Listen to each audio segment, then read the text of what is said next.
लगातार 10-20 सालों से पिछली बार एक सरदार जी ने अपना वो कृपाण निकाला और एक लिंगवान लड़का है यहाँ नगरासु का, उसका गले का यहाँ मार दिया। हुआ क्या, उसको ले गए, वो छूट गया। दोस्तों, क्या कर्णप्रयाग में बवाल करने वालों के दिन अब पूरे हो चुके हैं? क्या कानून को चुनौती देने वालों पर पुलिस ने आखिरकार शिकंजा कसना शुरू कर दिया है? 4 लोगों की गिरफ्तारी उन सभी के लिए चेतावनी है जो देवभूमि में माहौल बिगाड़ने की कोशिश कर रहे हैं।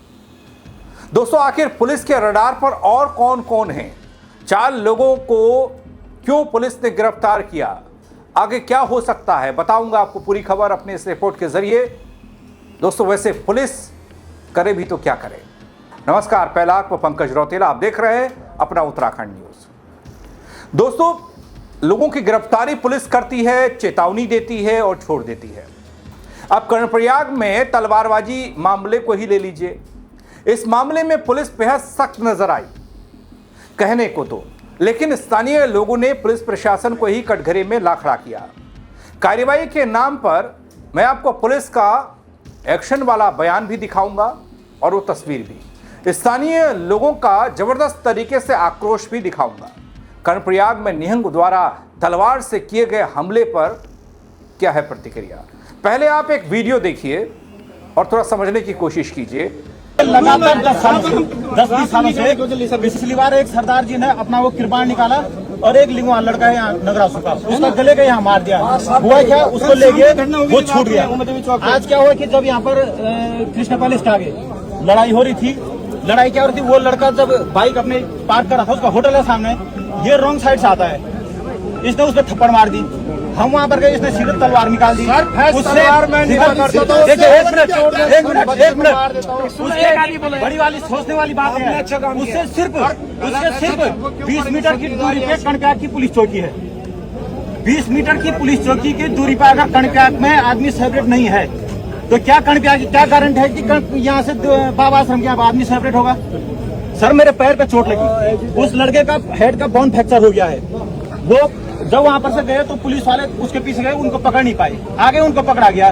उस सरदार आपने पकड़ा, मैं आपसे मिला था सर थाने में, चौकी में। दोस्तों, खबर ये कि 4 लोगों की गिरफ्तारी हो गई। 4 निहंग जिन्होंने कर्णप्रयाग के बाजार में सरेआम आम लोगों पर तलवार चलाई थी।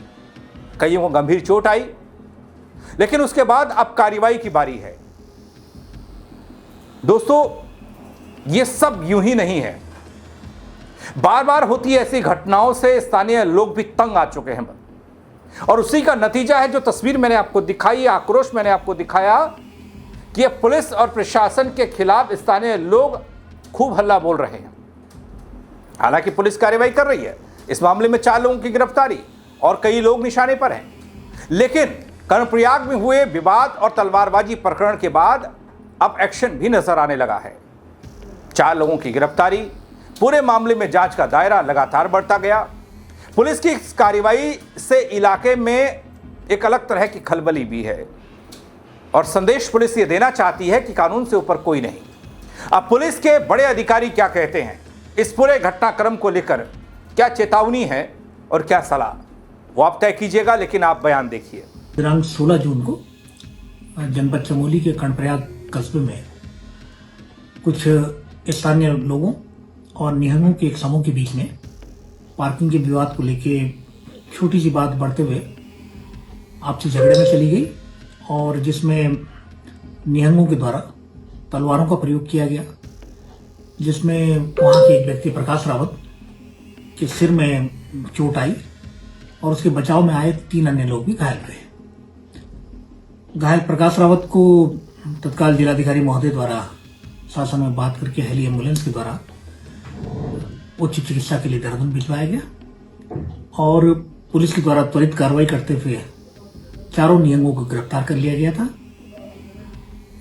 इसमें टोटल जो ये सारा घटनाक्रम हुआ, इसके कारण नेशनल हाईवे कुछ समय के लिए बाधित रहा, जिसपे एक जगह पर सीओ कर्णप्रयाग टीएस राणा जी और एसडीएम अबरार अहमद के द्वारा वार्ता कर ट्रैफिक को खुलवाया गया। मेरे और डीएम चमोली श्री गौरव कुमार के द्वारा मौके पहुंच के स्थानीय लोगों से वार्ता की गई। उनका जो इस घटना के संबंध में आक्रोश था उसे शांत करवाया गया और उन लोगों की बात भी उच्च स्तर तक पहुंचाई गई है। मैं अपनी इस बात के माध्यम से देश भर से आने वाले सभी श्रद्धालुओं को आश्वस्त करना चाहता हूं कि यात्रा पूर्ण रूप से सामान्य, सुरक्षित और निर्बाध रूप से चल रही है। किसी प्रकार का कोई तनाव जनपद में या आसपास के क्षेत्रों में नहीं है। हम लोग पूरी तौर से सुरक्षित रूप से यात्रा को कराने के लिए प्रतिबद्ध भी हैं और इस दिशा में हमने कार्रवाई भी की है। लेकिन साथ ही साथ ये चेतावनी भी मैं देना चाहता हूं किसी प्रकार के हुड़दंगियों को कि वो अगर इस प्रकार का कोई प्रयास करते हैं तो कानून की ओर से कड़ी कार्रवाई की जाएगी। और लोगों से ये भी मैं अपील करता हूं कि किसी प्रकार के हथियार या अन्य मादक पदार्थ या किसी प्रकार की प्रतिबंधित चीजों को लेकर यात्रा पर न आए। श्री बद्रीनाथ धाम की एवं हेमकुंड साहिब की यात्रा एक पवित्र यात्रा है। इसकी मर्यादा और गरिमा को बनाए रखें। धन्यवाद। लेकिन सवाल दोस्तों ये कि आखिर आस्था की यात्रा में अराजकता फैलाने की कोशिश क्यों होती है, क्यों करते हैं लोग? वो लोग जिन्होंने श्रद्धा के मार्ग को टकराव के मैदान में बदलने की कोशिश की, कहां से आते हैं ये लोग? और क्या ऐसे तत्वों पर, असामाजिक तत्वों पर, हुड़दंगियों पर लगातार ऐसे ही कार्रवाई देखने को मिलेगी? दोस्तों, इस बार 4 लोगों की गिरफ्तारी हुई। पिछली बार 7 संख्या थी इनकी, जिनको गिरफ्तार किया गया था, बाद में छोड़ दिया गया। दोस्तों, सवाल कई हो सकते हैं और तस्वीरें भी कई हो सकती हैं जो आपने देखी। ऐसे में लोगों को कैसे पहचाना जाए जो उत्तराखंड में सिर्फ और सिर्फ हुड़दंग या मारकाट करने के लिए आ रहे हैं? इस तरह का माहौल बनाते हैं कि स्थानीय प्रशासन लोग ही भिड़ जाते हैं। एक ऐसी तस्वीर सामने आई, मैंने सोचा कि वो भी आपको दिखा दूं, और वो तस्वीर आपने देखी। ऐसी टकराव की कई सारी तस्वीरें और निहंग के लगातार आतंक मचाने वाली तस्वीरें आम हो चली हैं अपनी देवभूमि में। कई बार सवाल किया गया, कई बार कार्रवाई हुई, लेकिन जवाब के तौर पर कुछ मिला नहीं ठोस। वो इसलिए क्योंकि हर बार फिर एक नई तस्वीर। दोस्तों, जो दबा हुआ गुस्सा है वो ज्वालामुखी के तौर पर क्या फट रहा है? आम लोग किस तरीके से पहाड़ी हल्ला बोल के नारे लगा रहे हैं, और दूसरी तरफ पंजाबी समाज के लोग, खासकर निहंग और उनके साथ कुछ और तथाकथित लोग, वो अपने आक्रामक नारों के जरिए ये बताने की कोशिश कर रहे हैं कि हमसे टकराओगे चूर चूर हो जाओगे। किसको रोक सकते हैं? चलाना रोक सकता हूँ, बताओ। रोक तो मैं रोक सकता हूँ, चलाना कठिन होता है। घूम खोल रहे हैं हमारा,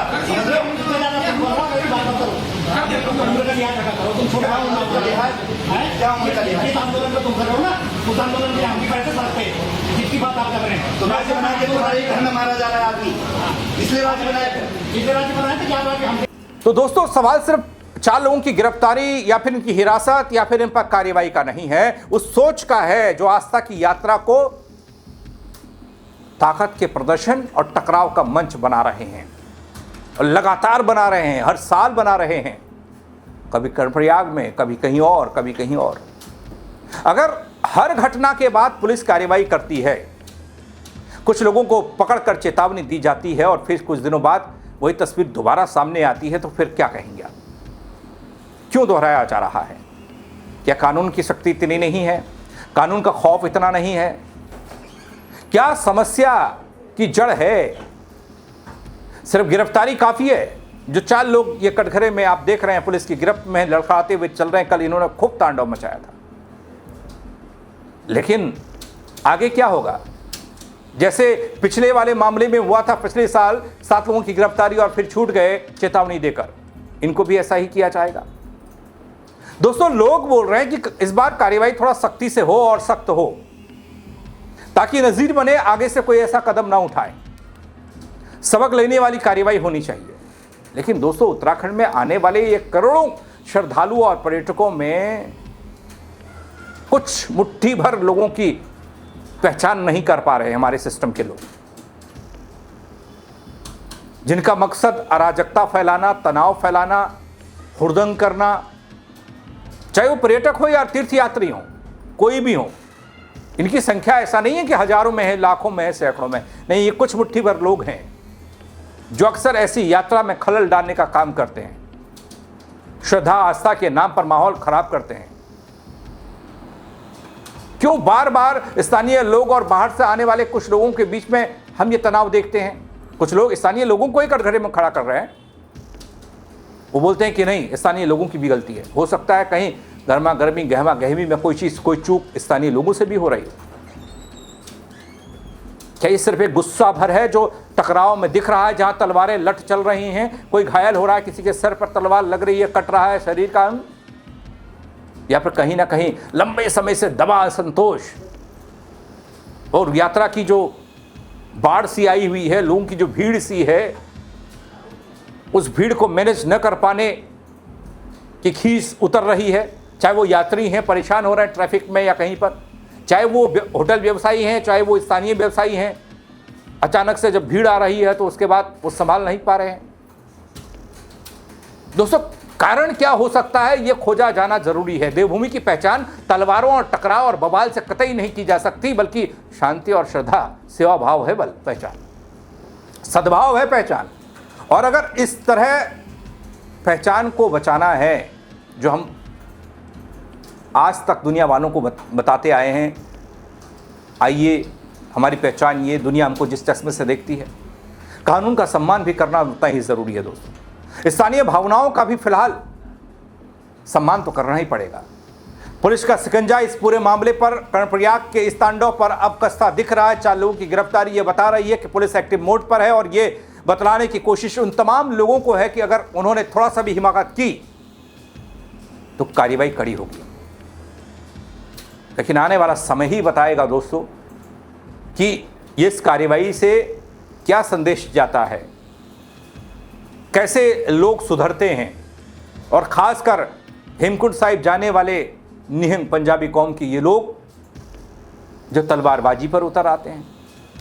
दोस्तों, इस पूरे मामले को किस नजरिए से देखते हैं आप? अपनी राय कमेंट के जरिए जरूर दीजिएगा। खबर को शेयर कीजिएगा ताकि और लोग भी देख पाएं, समझ पाएं इस कार्रवाई के बाद आगे क्या इतना भर काफी है या फिर कुछ और करने की जरूरत है। फेसबुक पर देख रहे हैं, फॉलो नहीं किया तो वो कर दीजिएगा दोस्तों। यूट्यूब पर देख रहे हैं, सब्सक्राइब नहीं किया तो वो भी कर दीजिएगा। मेरे साथ जुड़ने के लिए बहुत शुक्रिया। जय उत्तराखंड। लगातार 10-20 सालों से पिछली बार एक सरदार जी ने अपना वो कृपाण निकाला और एक लिंगवान लड़का है यहाँ नगरा सुखा, उसका गले का यहाँ मार दिया। हुआ क्या, उसको ले गए, वो छूट गया।